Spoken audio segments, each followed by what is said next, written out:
Hello everyone and welcome to instant biology by doctor Neelabh. आज जिस topic के ऊपर हम बात करने जा रहे हैं वो अगेन एक रिक्वेस्टेड टॉपिक है। कई सारे स्टूडेंट्स ने रिक्वेस्ट किया था कि अप्लाइड माइक्रोबायोलॉजी नाम का एक सब्जेक्ट है जो CUCET में जिसके थ्रू एडमिशन्स हो रहे हैं, और ये अप्लाइड माइक्रोबायोलॉजी इन जनरल जो है वो आपके BHU के अंदर चलता है। MSc in applied microbiology botany department के अंडर में ये आता है। क्योंकि मैं BHU से ही बिलोंग करता हूँ तो मुझे इसका आइडिया है।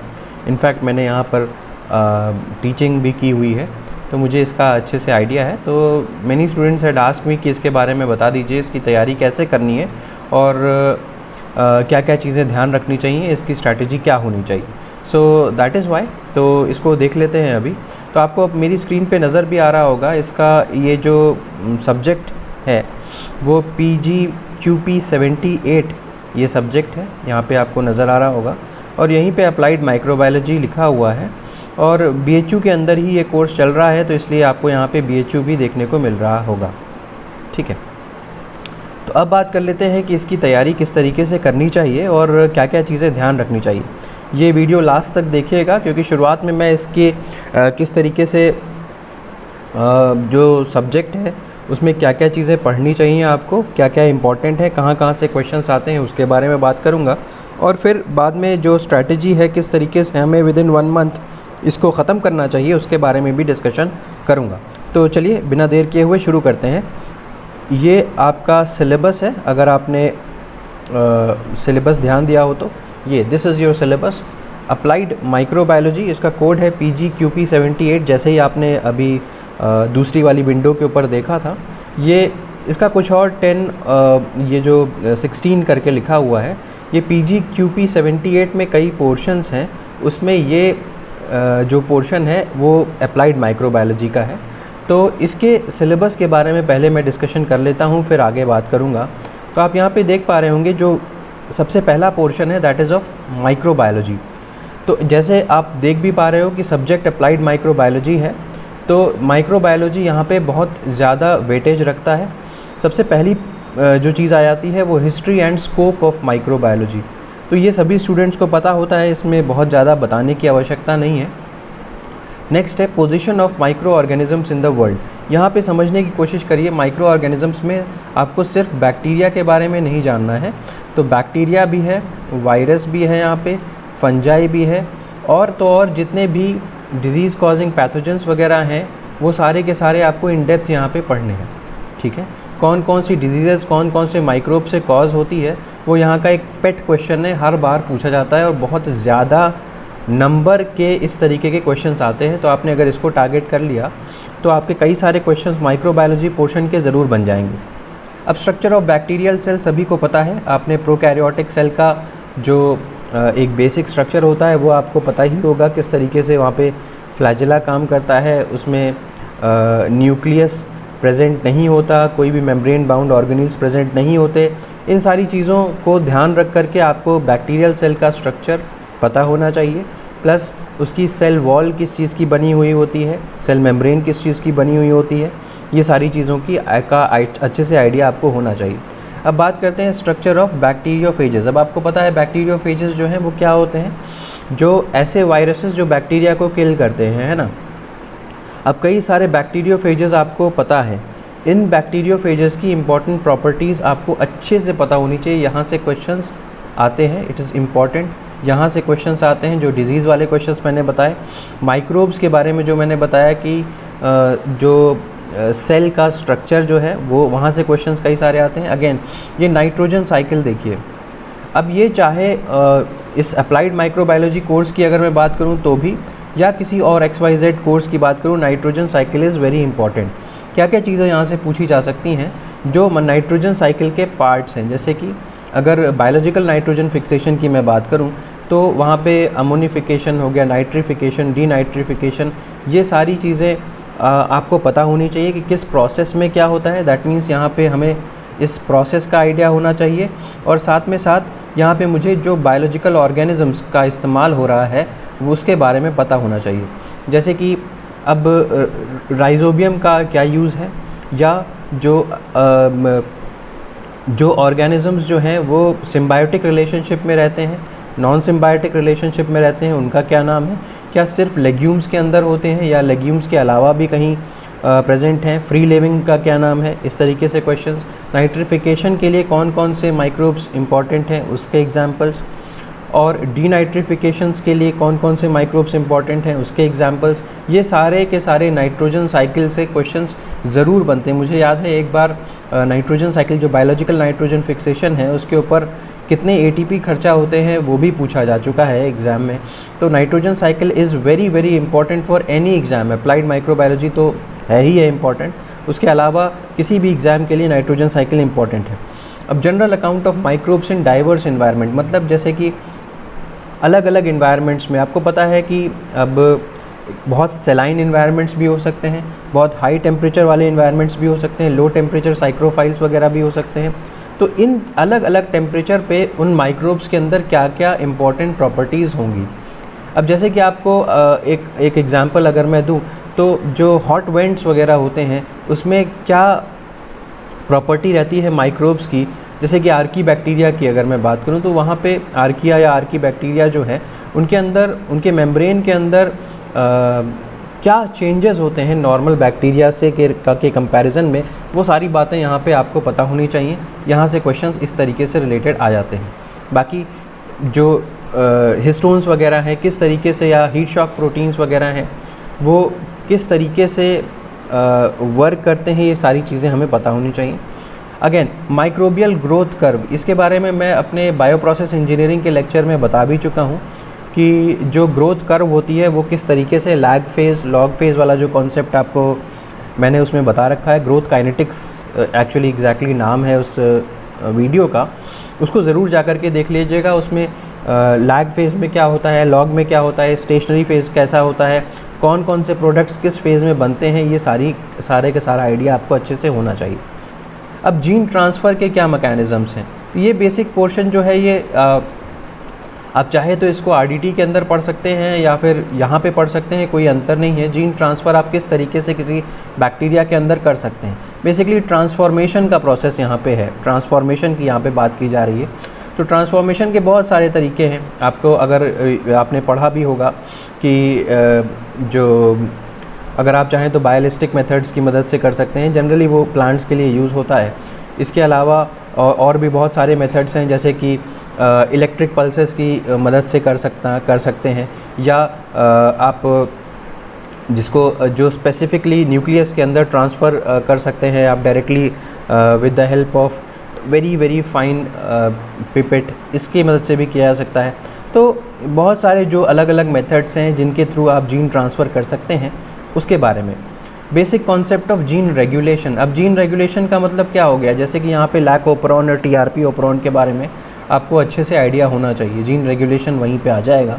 तो लैक और टीआरपी ओपरॉन किस तरीके से काम कर सकता है उसके बारे में, और तो और म्यूटेशन इन माइक्रोब्स। अब आपने पढ़ा भी होगा कि म्यूटेशन केसेस होते हैं अलग अलग, जैसे कि अगर लैक ओपरॉन के अंदर ऑपरेटर के अंदर म्यूटेशन हो गया, या प्रमोटर के अंदर म्यूटेशन हो गया, तो या रेगुलेटर के अंदर म्यूटेशन हो गया, तो किस तरीके से इम्पैक्ट पड़ेगा उस माइक्रोब के ऊपर, तो इस चीज़ की जानकारी आपको अच्छे से पता होनी चाहिए। फर्मेंटेटिव प्रोडक्शन के बारे में बात करें तो यहाँ पे क्या मतलब है, जो फर्मेंटेशन के जो प्रोडक्ट्स होते हैं, ठीक है, या फर्मेंटेशन में हमें कौन कौन से प्रोडक्ट्स मिलते हैं उसके बारे में हमें पता होना चाहिए, ठीक है। जैसे सैकरोमाइसिस सेरेविसी यही है, वो प्रोडक्शन क्या क्या प्रोडक्शन कॉज करता है इन फर्मेंटेशन, वो सब के बारे में पता होना चाहिए। तो बेसिकली थोड़ा सा बायो प्रोसेस का यहाँ पे चीज़ें हैं जो यहाँ पे पूछी जा सकती हैं। अगेन नाइट्रोजन साइकिल और नाइट्रोजन फिक्सेशन एक ही one and the same thing है, वहीं पे आपको पढ़ना पड़ेगा। बायो फर्टिलाइज़र्स बहुत इंपॉर्टेंट है, कौन कौन से माइक्रोब्स आप यूज़ कर सकते हैं एज बायो फर्टिलाइज़र्स, उनका यहाँ पे नाम आपको पता होना चाहिए और उनके क्या सेलिएंट फीचर्स हैं ये भी जानकारी आपको होनी चाहिए। माइक्रोबियल इंटरेक्शंस अगेन बहुत बहुत बहुत इंपॉर्टेंट टॉपिक है। प्रोटोकॉपरेशन क्या होता है, सिम्बायोसिस क्या होती है, स्पाइट बिहेवियर क्या होता है, मतलब इन जनरल किस तरीके से दो माइक्रोब्स इंटरैक्ट करते हैं, ये सारी बातें आपको पता होनी चाहिए। कि अमेंसेलिज्म क्या होता है, ठीक है, कमेंसेलिज्म क्या होता है, ये सारी चीज़ें जो हैं वो एग्जाम्पल के साथ आपको पता होनी चाहिए, विद एग्जाम्पल्स। क्योंकि यहाँ पे अक्सर मैं देखता हूँ कि मैच द फॉलोइंग के क्वेश्चंस अलग अलग एग्ज़ाम में पूछे जाते हैं। तो मैंने बायो फर्टिलाइज़र्स आपको बता दिया, नाइट्रोजन फिक्सेशन के बारे में ऊपर ही हम लोगों ने देख लिया, ये भी समझा दिया। म्यूटेशन ये अगेन इम्पॉर्टेंट है काफ़ी ज़्यादा, इसको ज़रूर देख लीजिएगा, माइक्रोबियल ग्रोथ कर्व। चलिए नेक्स्ट आ जाते हैं। तो जो सबसे ज़्यादा वेटेज है मेरे हिसाब से, अगर आप अप्लाइड माइक्रोबायोलॉजी को सीरियसली एग्ज़ाम दे रहे हैं तो this is of highest weightage. Highest questions जो हैं वो यहीं से आते हैं, हाईएस्ट वेटेज इसी का है, ठीक है।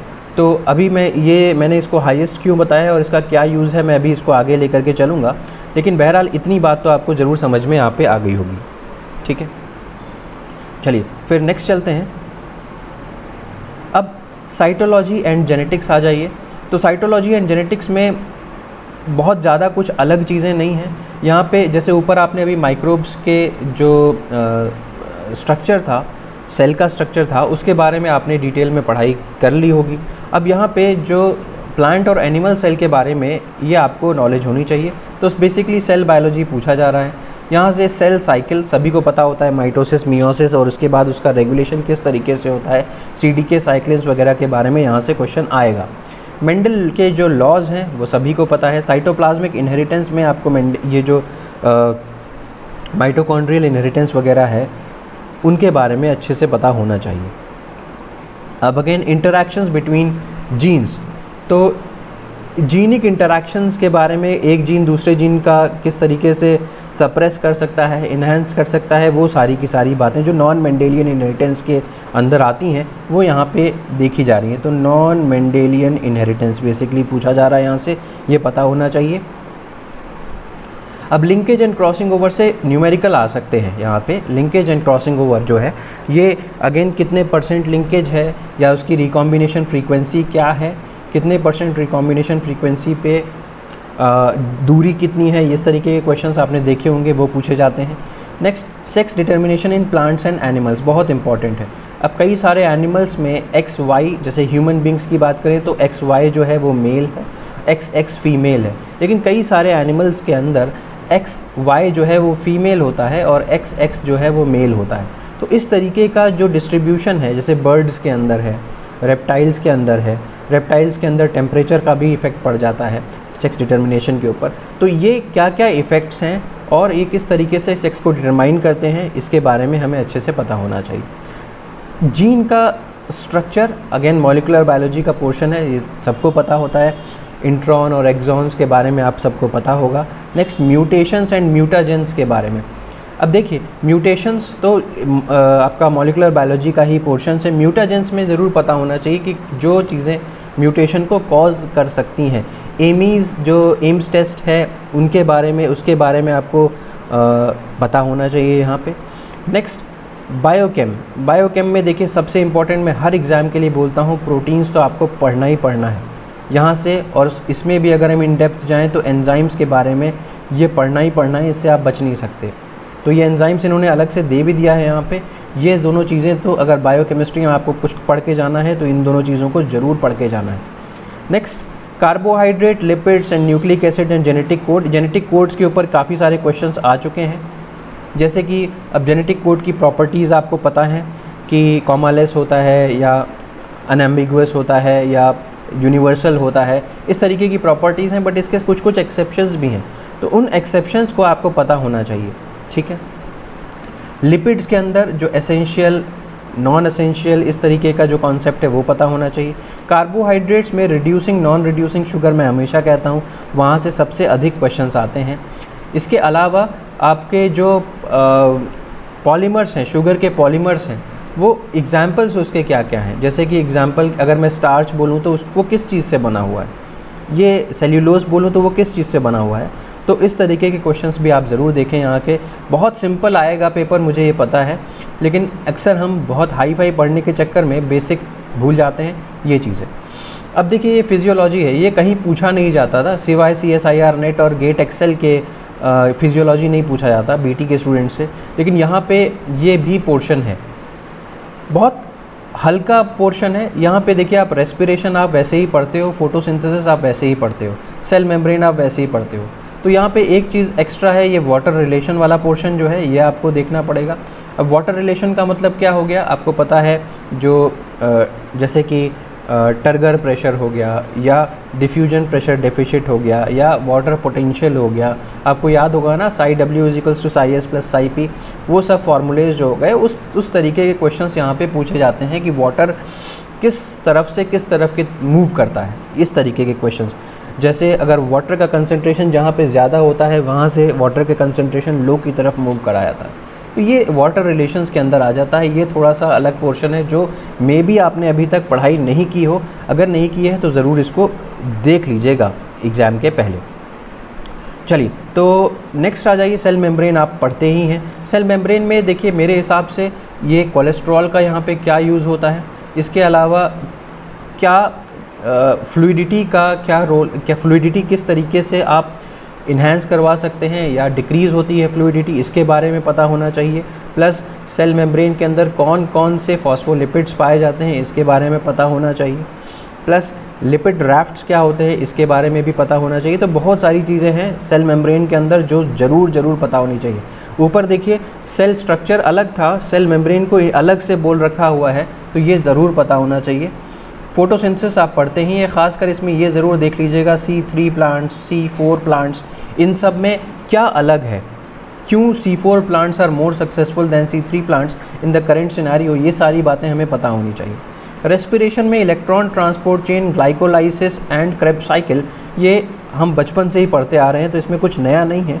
बस इनहिबिटर्स के बारे में मैं हमेशा कहता हूँ पढ़ना चाहिए। हार्मोन्स बहुत सबसे, अगर मैं एनिमल बायोलॉजी के बारे में बात करूं तो सबसे इजी चैप्टर जो है वो एंडोक्राइन सिस्टम ही है। एंडोक्राइन सिस्टम में हार्मोन्स के बारे में और कौन सा हार्मोन का फंक्शन क्या है, कहाँ से सिक्रीट होता है, ये ज़रूर से आप ध्यान रखें। यहाँ से क्वेश्चन आएगा ही आएगा, पक्का आता है यहाँ से, ठीक है। लोकेशन के ऊपर क्वेश्चन और फंक्शन के ऊपर क्वेश्चन दोनों ही पूछे जाते हैं। अब आ जाइए बायोटेक्नोलॉजी। तो बायोटेक्नोलॉजी में बहुत कम पोर्शन है, इनफैक्ट अगर मैं बोलूँ तो केवल जेनेटिक इंजीनियरिंग ही यहाँ पे लिखा हुआ है। बेसिकली आरडीटी आपको ज़रूर बहुत अच्छे से आपको देख करके जाना है। रिकॉम्बिनेंट डीएनए टेक्नोलॉजी का सब कुछ पता होना चाहिए, जेनेटिक इंजीनियरिंग वही चीज़ है, ठीक है। अब आरडीटी के न्यूमेरिकल्स तो नहीं पूछे जाएंगे CUCET में, लेकिन अब जैसे कि अगर मैं छोटे छोटे क्वेश्चंस पूछ लूँगी, लिंकर्स क्या होते हैं, अडेप्टर्स क्या होते हैं, डीएनए पॉल 1 का क्या रोल है, क्लेनाओ फ्रैगमेंट क्या रोल है, ये पूछा जा सकता है। बाकी रेस्ट्रिक्शन एंजाइम्स क्या होते हैं, रेस्ट्रिक्शन साइट क्या होती है, पैलिंड्रोम्स किसे कहते हैं, ये सारी चीज़ें हैं। और वेक्टर्स क्या होते हैं, PUC वेक्टर का क्या रोल है ना। इस तरीके के क्वेश्चंस जो हैं वो यहाँ से पूछे जा सकते हैं। अगर न्यूमेरिकल आया तो बहुत छोटे छोटे जो न्यूमेरिकल्स होते हैं, जैसे कि रेस्ट्रिक्शन एंजाइम अगर कट कर रहा होगा तो कितनी दूरी पे कट करेगा, इस तरीके के जो क्वेश्चंस होते हैं वो यहाँ से पूछे जा सकते हैं। अगेन अगर आपने पिछला वीडियो देखा होगा तो वहाँ पे बायोटेक्निक्स बहुत इन डेप्थ था, इजंट इट। तो बायोटेक्निक्स के कई सारे चैप्टर्स पिछले वाले वीडियो में थे जब मैंने बनाया था, लेकिन यहाँ पे अप्लाइड माइक्रो के लिए आपके बायोटेक के बहुत कम पोर्शंस हैं, केवल क्रोमेटोग्राफी और इलेक्ट्रोफोरेसिस है। तो अगर आपने पिछला वीडियो देखा होगा तो क्रोमेटोग्राफी मैं ऑलरेडी समझा चुका हूँ कि यहाँ पे size exclusion, ion exchange, HPLC, ये 3, और इसके अलावा affinity chromatography, thin layer chromatography, ये सारी चीज़ें तो ज़रूर देख करके जाए। क्रोमेटोग्राफी का बेसिक प्रिंसिपल आपको पता होना चाहिए। इसके अलावा अगर मैं बोलूँ तो इलेक्ट्रोफोरेसिस में क्या क्या होता है, जैसे कि SDS पता होना चाहिए, SDS पेज जो नॉर्मल आपका नेटिव जेल है वो पता होना चाहिए, एगरोज जेल के बारे में पता होना चाहिए, ठीक। एगरोज जेल अक्सर यहाँ से क्वेश्चन आता है कि जो एगरोज है वो कहाँ से मिलता है, तो आपको पता है रेड एल्गी जेलिडियम से मिलता है ना। तो क्योंकि ये माइक्रोबायोलॉजी का पोर्शन है तो माइक्रोबायोलॉजिकल प्रोडक्ट्स जो इस्तेमाल किए जाते हैं उसके ऊपर ख़ास जोर रहता है, ख़ासकर वो चीज़ें पूछी जाती हैं। अब इसके अलावा एक बिल्कुल अलग सा पोर्शन है जिसको आप इकोलॉजी जानते हैं। ये अगेन जनरली नहीं पूछा जाता, गेट BT में भी इसका कोई रोल नहीं है, लेकिन यहाँ पे देखिए बहुत सारे क्वेश्चंस यहाँ पॉपुलेशन इकोलॉजी से आते हैं, जिसमें कि हार्डी वाइनबर्ग इक्विलिब्रियम से क्वेश्चंस आते हैं, सक्सेशन से बहुत सारे क्वेश्चंस आते हैं। किस तरीके के क्वेश्चंस, जैसे कि अगर किसी एक पर्टिकुलर एरिया जैसे हाइड्राक या जीराक कंडीशन है तो वहाँ पे जो कौन सी कम्युनिटी से शुरुआत होगी, सीरियल में कौन सी कम्युनिटी से शुरुआत होगी और कौन सी कम्युनिटी वहाँ पे एंड तक रहेगी, इसके बारे में जो क्वेश्चंस हैं वो यहाँ पे पूछे जाते हैं। क्लाइमैक्स कम्युनिटी कौन सी होगी और इनिशियली स्टार्ट किससे होगा, इस तरीके से क्वेश्चंस। इन्वायरमेंटल पॉल्यूशन अगेन बहुत इंपॉर्टेंट है।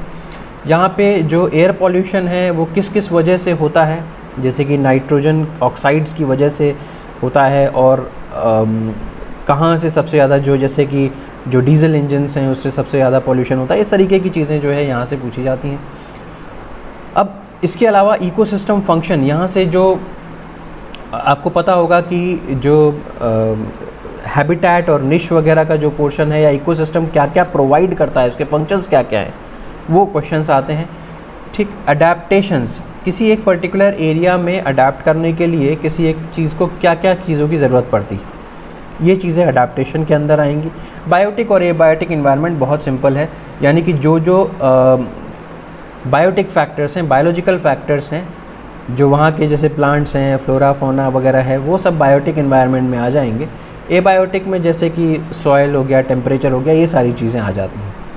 तो इकोलॉजी का भी अच्छा खासा पोर्शन, जैसे मैंने आपको बताया था ना कि ये बॉटनी डिपार्टमेंट के अंडर में आता है, तो उसका थोड़ा सा टच आपको यहाँ पे देखने को मिलेगा। इसीलिए यहाँ पे जो प्लांट फिजियोलॉजी का पोर्शन है वो इंक्लूडेड है, सिलेबस में कहीं इंक्लूडेड नहीं होता है। तो ये एक जनरल मैंने आपको हर एक चैप्टर या हर एक पोर्शन के इंपॉर्टेंट क्वेश्चंस मैंने आपको बताए, और किस तरीके के क्वेश्चंस यहाँ से पूछे जा सकते हैं उनके बारे में बताया। अब लास्ट क्वेश्चन पे चलते हैं, इसकी प्रिपरेशन कैसे की जानी चाहिए। देखिए, मेरे हिसाब से माइक्रोबायोलॉजी यहाँ पे सबसे ज़्यादा इम्पॉर्टेंट है और सबसे ज़्यादा हाई वेटेज का टॉपिक है, सबसे ज़्यादा हाई वेटेज का टॉपिक यही है। इसके बाद इससे कम क्वेश्चंस आते हैं आपके biochemistry and cytology and genetics में, नेक्स्ट मतलब लेवल इसका होना चाहिए। उसके बाद इकोलॉजी एंड फिजियोलॉजी, और लास्ट में बायोटेक्नोलॉजी एंड बायोटेक्निक्स। आपने देखा भी होगा कि सबसे कम पोर्शन बायोटेक्नोलॉजी एंड बायोटेक्निक्स का है। तो मेरे हिसाब से अगर मैं स्ट्रैटेजी बनाने की कोशिश करता, तो मेरे हिसाब से आई वुड हैव टेकन, मेरे हिसाब से मैं कोशिश करता कि मैं 5 डेज़ में अपना बायोटेक्नोलॉजी एंड बायोटेक्निक्स वाला पोर्शन ख़त्म कर लूँ। बहुत ईजी है, कुछ है ही नहीं। अगर आप देखिए तो बायोटेक्नोलॉजी बायोटेक्निक्स में 2 पोर्शन है और बायोटेक्नोलॉजी में सिर्फ एक जेनेटिक इंजीनियरिंग वाला पोर्शन है। तो इसको ख़त्म करने में मैंने आपके 5 डेज़ लिख लिए हैं, इसलिए ताकि आप जो भी क्वेश्चंस वगैरह आए हुए हैं PYQs में सॉल्व करिए इसमें, और साथ में MCQs को भी आप सॉल्व करते चलिए, ताकि हम श्योर हो जाएं कि हम जो पढ़ रहे हैं वो बिल्कुल पक्की तौर पे हो गया। तो शुरुआत आप इससे करिए, छोटा पोर्शन है और उतना वेटेज नहीं है, जल्दी ख़त्म हो जाएगा। और लास्ट में जो हमारा टाइम बचे, हम जो ज़्यादा वेटेज वाले टॉपिक हैं उनको ख़त्म करें, ताकि वो मेरे दिमाग में फ्रेश रहें। कम से कम मेरी ये स्ट्रैटेजी रहती है, हो सकता है आपकी स्ट्रैटेजी दूसरी हो, उस हिसाब से इसको मॉडिफाई कर सकते हैं। तो 5 दिन के अंदर हमने ये तैयारी कर ली। नेक्स्ट मेरे हिसाब से इकोलॉजी एंड फिजियोलॉजी जो है वो सबसे ज़्यादा वेटेज वाला टॉपिक है, ज़्यादा बड़ा पोर्शन है, इसलिए मैंने इसको 10 डेज़ दिए हैं। आप इसको यूज़ करिए, साथ साथ में PYQs और MCQs लगाते रहिए। ठीक है, तो कितने दिन हो गए टोटल? 10 + 5 15 डेज़ हो गए। नेक्स्ट आ जाइए बायोकेम एंड साइटोलॉजी जेनेटिक्स पे। अगेन ये और बड़ा टॉपिक है, साइटोलॉजी जेनेटिक्स बड़ा टॉपिक है, थोड़ा सा टफ भी लगता है, प्लस बायोकेमिस्ट्री भी थोड़ा सा टफ टॉपिक है, इसीलिए मैंने इसको भी 10 डेज़ दिए हुए हैं। तो 10 + 10 20 + 5 25 डेज़ हो गए। और लास्ट में माइक्रोबायोलॉजी, क्योंकि सबसे ज़्यादा स्कोरिंग टॉपिक है, सबसे ज़्यादा वेटेज वाला है, तो सिर्फ इसको मैंने 5 डेज़ दिए हुए हैं। इसको में आप आराम से वो सारी की सारी चीज़ें पढ़ सकते हैं। अगेन याद रखिएगा PYQs and MCQs her portions के साथ इंक्लूडेड हैं, इसको ज़रूर लगाना है जो गिवन स्टिपुलेटेड टाइम है। ठीक है, तो मैंने ये 4 पोर्शंस में पूरा सिलेबस बांट दिया है। अगर आप देखें तो बायोटेक्नोलॉजी बायोटेक्निक अलग अलग दिया हुआ है, तो 1 2, इकोलॉजी फिजियोलॉजी अलग अलग है 3 4, बायोकेमिस्ट्री साइटोलॉजी अलग अलग है 5 6, और माइक्रोबायोलॉजी 7th पोजीशन पे, मतलब 7 पोर्शंस में आपका सिलेबस डिवाइडेड है। तो इस तरीके से मेरे हिसाब से आपको अपनी स्ट्रैटेजी तैयार करके पढ़ाई शुरू कर देनी चाहिए। ठीक, बहुत बड़ा पोर्शन नहीं है और बहुत इजी क्वेश्चंस आते हैं, ये याद रखिएगा। बहुत आसानी से सिलेक्शन इस एग्ज़ाम के थ्रू आप उठा सकते हैं किसी एक बहुत अच्छे कॉलेज में। ठीक है, अगर आपको ये वीडियो पसंद आया है तो इसे लाइक करिए और मेरे चैनल को सब्सक्राइब करिए। Thank you so much and have a good day.